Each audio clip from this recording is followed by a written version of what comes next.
pada pretest atau pada seleksi akademik kemarin sudah lulus, maka sudah saatnya bagi teman-teman semua untuk memantau akun SIM PKB-nya supaya nanti teman-teman bisa konfirmasi kesediaan dan ditetapkan menjadi calon mahasiswa PPG Dajab tahun 2022 kali ini.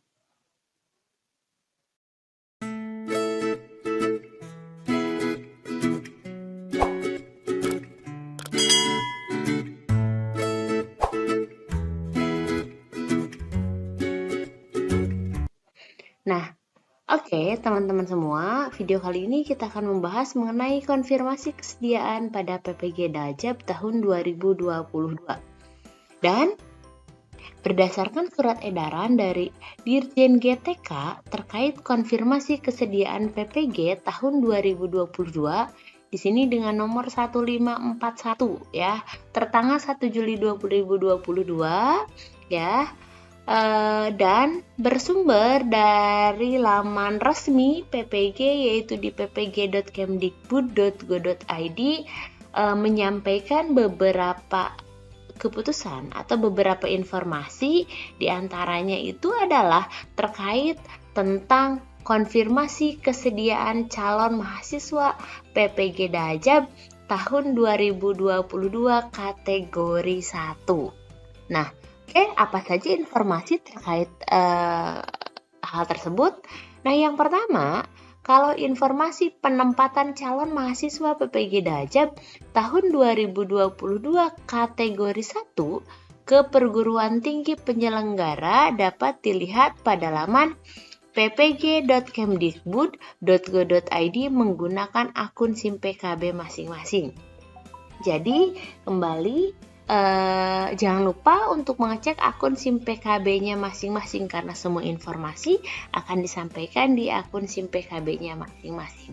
Kemudian, nah ini poin pentingnya dalam surat tersebut, yaitu bagi guru yang telah mendapatkan informasi penempatan PPG dalam jabatan tahun 2022 kategori 1 wajib ya.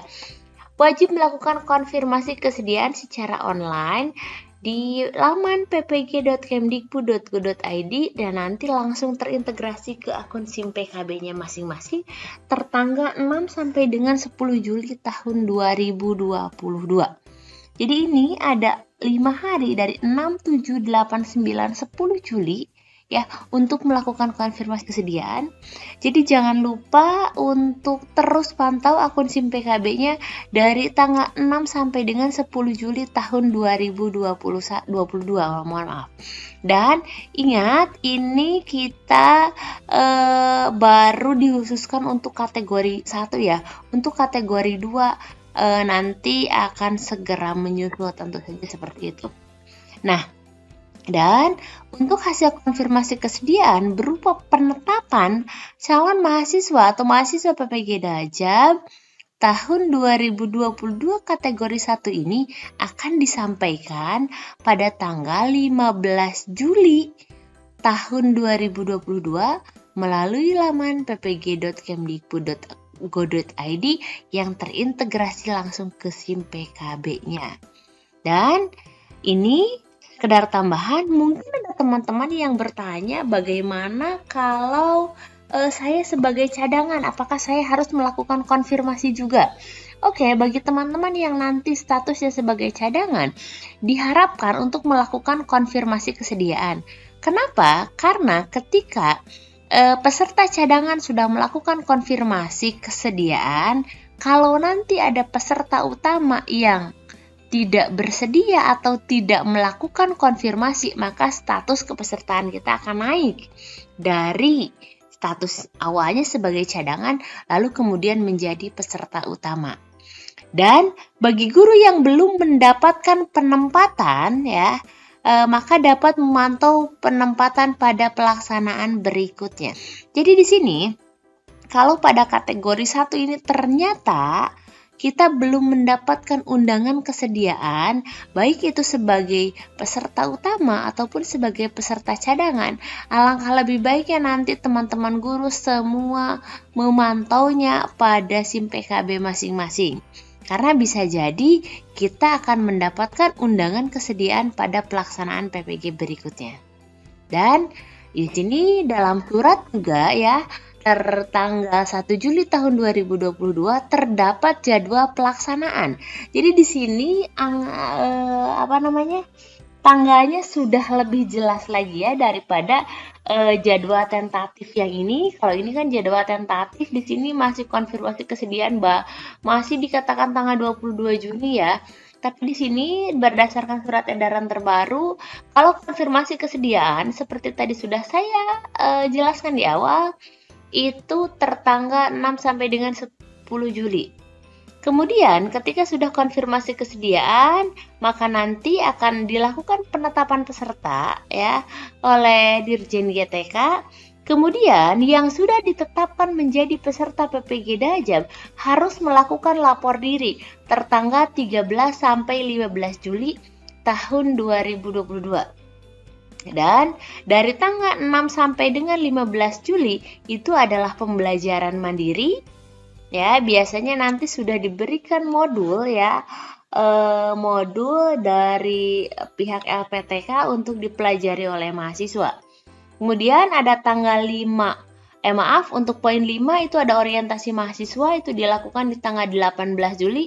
Dan pelaksanaan PPG-nya itu sendiri ya dari tanggal 19 Juli sampai dengan 29 September tahun 2022. Dan kemudian untuk wawasan kebinekaan serta UKM PPG ini tanggalnya atau masih tentatif ya, karena itu nanti akan dikembalikan ke LPTK masing-masing. Nah, tapi teman-teman harus diingat kalau jadwal ini semuanya adalah untuk kategori 1. Jadi kalau nanti di tanggal 6 teman-teman belum mendapatkan undangan kesediaan gitu. Tapi saya juga termasuknya kategori 1 karena TMT-nya di bawah 2015. Oke, jangan berkecil hati, mungkin teman-teman itu masuk ke dalam daftar tunggu untuk pelaksanaan PPG berikutnya. Nah, kalau ini kenapa saya lampirkan jadwal tentatif kembali, padahal ini ternyata waktunya sudah saya katakan saja ini tidak relevan karena sudah ada. Untuk kategori 1 itu sudah muncul waktu yang fixnya. Enggak, saya ingin sedikit membahas mengenai kategori 2. Kalau dari kategori 1 ke kategori 2 berarti ada sedikit saja rentang waktu untuk konfirmasi kesediaannya muncul. Jadi untuk teman-teman nanti yang termasuk ke dalam kategori 2 karena ini nih saya nggak ada undangan di SIM PKB, berarti saya udah biarin aja, jangan seperti itu ya. Nanti tetap saja dipantau SIM PKB-nya karena konfirmasi kesediaan harus dilakukan oleh masing-masing di akun SIM PKB-nya. Nah, oke teman-teman. Untuk konfirmasi kesediaan, kemudian ada penetapan, kemudian lapor diri, ya. Kemudian nanti setelah lapor diri sebenarnya ada belajar mandiri ya. Belajar mandiri itu memang tidak ada di sini, tidak ada di rundown tahapan penyelenggaraan karena itu dilakukan secara mandiri oleh mahasiswa. Dan setelah orientasi baru kita masuk ke tahap PPG-nya. Tahap PPG-nya berarti di sini masuknya dari nomor 6 sampai dengan nomor 9 ya. Dari mulai analisis materi pembelajaran berbasis masalah, literasi dan HOTS, desain pembelajaran inovatif, uji komprehensif dan praktik pembelajaran inovatif. Nah, oke, teman-teman, itu saja informasi yang disampaikan. Jangan lupa untuk like, komen, subscribe, dan share video kali ini jika dirasa bermanfaat. Terima kasih, sampai jumpa di video selanjutnya.